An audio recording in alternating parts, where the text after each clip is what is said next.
Je vous souhaite les bienvenus dans cette nouvelle vidéo. Dans cette vidéo, je vais continuer avec les structures de données. Nous allons voir la structure de données 7, ce qu'on appelle un ensemble en français. D'abord, je voudrais vous demander de vous abonner, de liker et de commenter.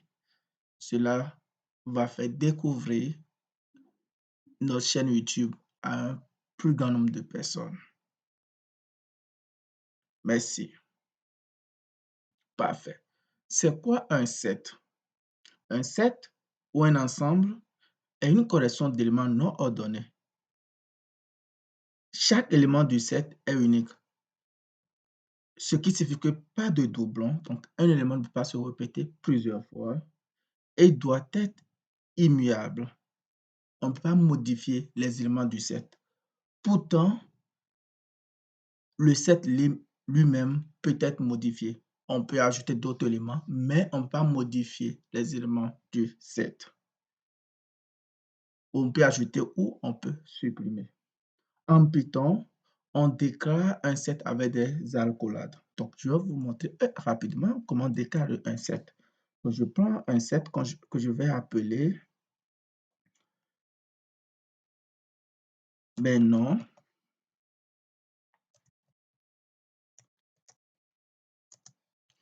Et ce set va contenir les, les noms des employés d'une entreprise donnée.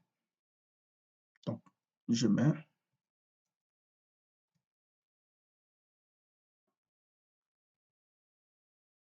Jonas,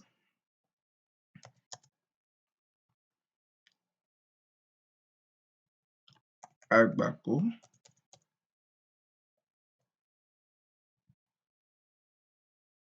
Iradat,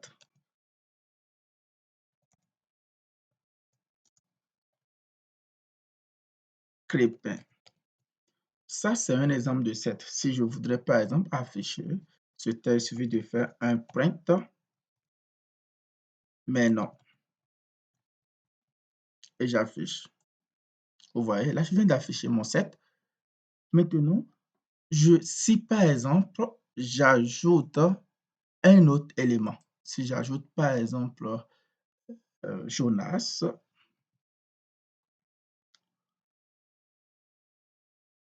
je vais essayer de réafficher mon set à nouveau. Vous voyez, il a pris Jonas une seule fois.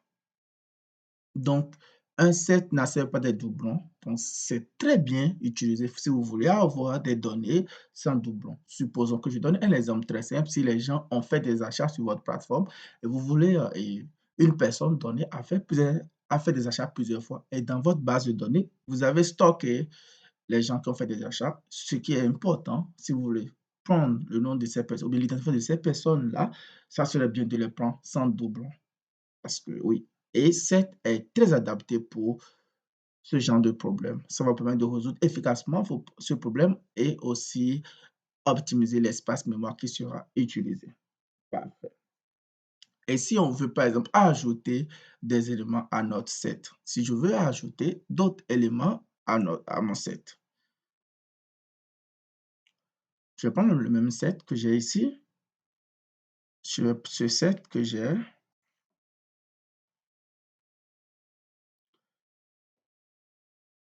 et pour pouvoir là, je vais utiliser la méthode add. Donc, je dis mais non point add. Et puis, j'ajoute mon élément. Je vais appeler cet élément Cyrus. Donc, cet employé s'appelle Cyrus. Et si je réaffiche mon set à nouveau, si je fais un print, mais non. Vous allez voir maintenant que Cyrus est ajouté à mon set. Maintenant, si je vais ajouter plusieurs éléments, dans ce cas, il faut que j'utilise la méthode update. Je vais ajouter plusieurs noms. On ne peut pas le faire avec la méthode add, mais on peut le faire avec la méthode update. Parfait. Donc, pour cela, je peux l'ajouter ici. Donc, je vais ajouter à mon set maintenant. Donc, je fais maintenant point update coché et puis j'ajoute les valeurs. Je vais ajouter par exemple Avos. Je vais ajouter également l'employé Hervé, par exemple. Si je rafraîchis mon set une nouvelle fois, je fais maintenant. Vous allez voir que là, je viens d'ajouter Hervé et puis Avos. C'est très efficace. Si vous voulez ajouter d'autres éléments, si vous voulez, ce que vous allez retenir, si vous voulez ajouter un élément, vous utilisez add. Mais si vous voulez ajouter plusieurs éléments, c'est mieux d'utiliser update dans ce cas. Parfait. Et si je voudrais vérifier, par exemple, si un élément est dans mon, si un élément est dans mon set. Dans ce cas, comment je vais faire? Moi, je vais prendre mon set que je viens de créer et je vais vérifier est-ce que un élément est dans ce set-là.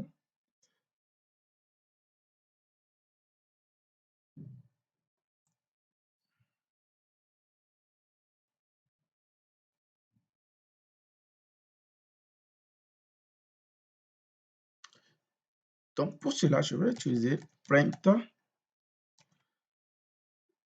et je vais vérifier si l'élément Jonas est dans mon set.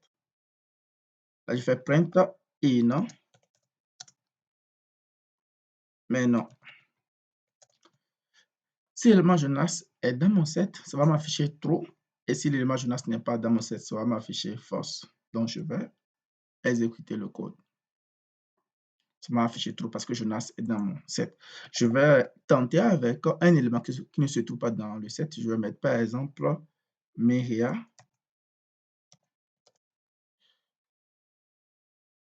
Ça m'a mis false parce que l'élément là ne se trouve pas dans le set. Donc, si pour vérifier si un élément est dans un set, il suffit de faire print. Vous mettez le nom et puis vous faites un nom et puis vous mettez votre set dans ce cas. Parfait.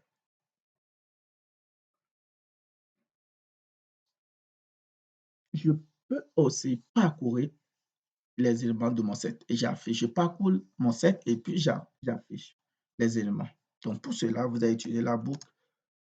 Vous pouvez utiliser d'autres boucles. J'ai déjà fait une vidéo sur les bases, à savoir avec Python. Donc, les boucles, comment déclarer les variables. Donc, vous allez apprendre beaucoup de choses dans cette vidéo. Donc, je vous conseille d'aller regarder cette vidéo. Ça va vraiment vous aider. Donc, je fais for i in maintenant.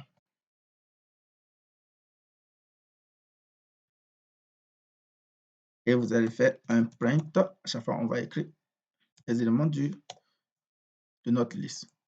Vous voyez, donc ça m'a affiché tous les éléments de mon set.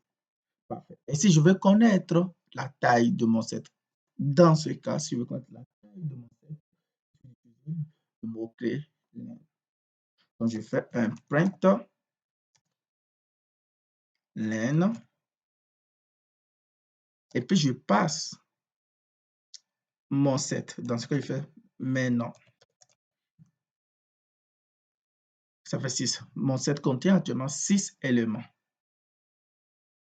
Si je raffiche mon set, vous allez voir que ça contient 6 éléments actuellement. Donc, je fais maintenant. Vous allez voir que ça contient 6 éléments.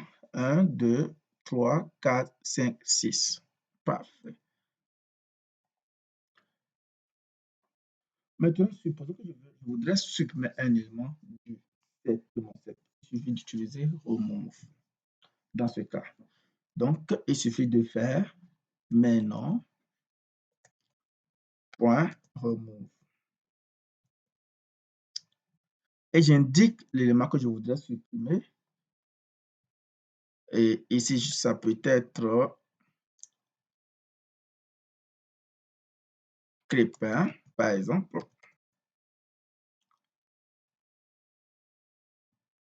Je vais profiter pour afficher mon set en même temps. Là, je vais voir si l'élément est supprimé ou pas. Donc, je raffiche mon set. Là, ça serait, mais non.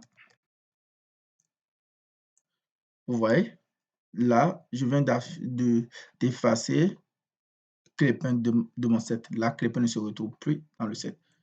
On peut également utiliser une autre méthode qu'on appelle discard. Supposons pour ce méthode-là, si je vais vous montrer de façon très simple, là, vous allez mieux comprendre. Si je veux par exemple supprimer Cordy et Cordy ne se trouve pas dans cette. Là, ça m'a généré une erreur. Si je ne veux pas avoir d'erreur, pour ne pas avoir d'erreur, il faut juste utiliser la méthode discard.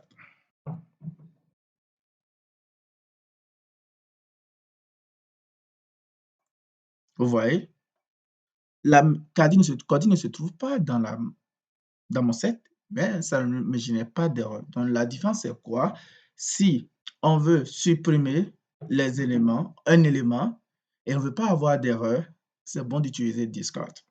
Mais si on veut avoir le rouge là, c'est-à-dire on veut voir notre programme créé, là, il faut euh, vous pouvez utiliser dans ce cas remove. Donc, c'est dans le cas où l'élément que vous voulez supprimer ne se retrouve pas. Donc, ici, c'est juste un test. Vous pouvez maintenant, on peut vider notre set. Donc, on peut vider, donc pour vider notre set, on utilise la méthode clear. Il suffit de faire mais non point clear dans ce cas. Et c'est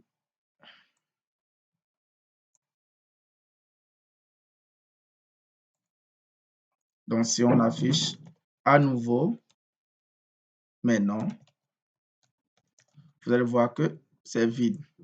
Vous voyez, ça m'affiche un set vide. Donc, je suis à la fin de cette vidéo. J'espère que vous avez appris beaucoup de choses dans cette formation sur les sets. C'était une structure de données très importante si vous voulez faire du big data. Parce que big data, vous récupérez les informations et vous les stockez en mémoire. Et dans ce cas, c'est très bon de maîtriser les structures de données efficacement. Et c'est ça qui fait l'objet de ce playlist qui va vous permettre de vraiment maîtriser les structures de données afin de stocker vos données efficacement en mémoire pour pouvoir les traiter. Parce que l'objectif, c'est de pouvoir faire les transformations des jointures entre les données. Et là, il faut maîtriser efficacement les structures de données. Je vous remercie pour votre attention et à bientôt pour une nouvelle vidéo. Je vous demande de vous abonner à la chaîne, partager et puis liker. Merci. À bientôt. Ciao, ciao.